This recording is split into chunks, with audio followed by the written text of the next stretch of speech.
తాకట్లో ఉన్న మీ బంగారాన్ని విడిపించి ఆ రోజు ఆన్లైన్ రేటుకి కొంటాం. Sharma gold company.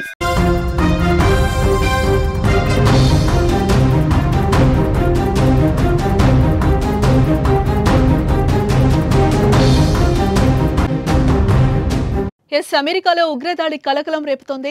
అమెరికా అధ్యక్షుడు డొనాల్డ్ ట్రంప్ అధికార నివాసానికి సమీపంలో ఈ దాడి జరగడం ఇప్పుడు చర్చనీయాంశంగా మారింది. అయితే ఉగ్రవాదుల దాడిలో అమెరికాలో ఇజ్రాయెల్ రాయబార కార్యాలయానికి చెందిన 2 ఉద్యోగులు దారుణ హత్యకు గురయ్యారు. రాజధాని వాషింగ్టన్ డీసీలోని జూయిస్ మ్యూజియం సమీపంలో నిన్న రాత్రి దుండగులు వారిపై కాల్పులకు తెగబడ్డారు. దీంతో ఆ 2 ప్రాణాలు కోల్పోయారు.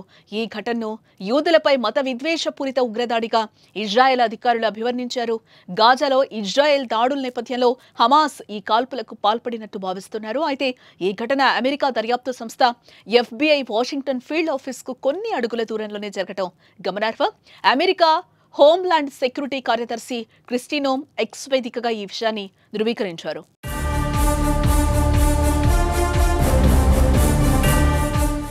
మరోపక్క ఉగ్రదాడిపై పూర్తి స్థాయిలో దర్యాప్తు కొనసాగుతోందని ఫెడరల్ స్థానిక పోలీసు విభాగాలు కలిసి విచారణ జరుపుతున్నాయని క్రిస్టోనమ్ తెలిపారు.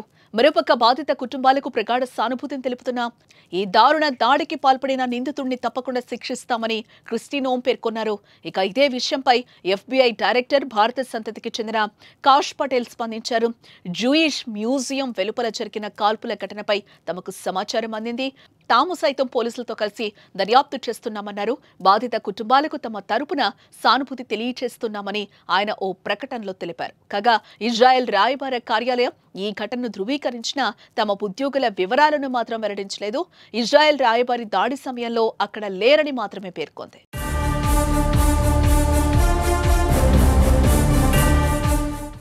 ఇదిలా ఉంటే కాల్పుల అనంతరం ముష్కరులు ప్రే పాలస్తీనా నినాదాలు చేసి అక్కడికక్కడే తీవ్ర ఉద్రిక్తతను నెలకొల్పారు. ఈ దాడిని ఐక్యరాజ్య సమితిలో ఇజ్రాయెల్ రాయబారి డానీ డానన్ తీవ్రంగా ఖండించారు.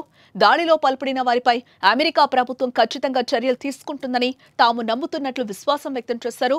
మరోపక్క ఈ ఘటన వాషింగ్టన్ డీసీలో చోటు చేసుకోవడం ప్రత్యేకంగా ఆందోళన కలిగిస్తోంది. ఎందుకంటే ఇదే నగరంలో అమెరికా అధ్యక్షుడు నివసిస్తున్నారు. భద్రతాపరంగా అత్యంత కట్టుదిట్టంగా ఉండే ప్రాంతంలో ఇలాంటి ఉగ్రదాడి జరగటం అక్కడి భద్రతా వ్యవస్థపై ప్రశ్నల్ని లేవనెత్తుతోంది.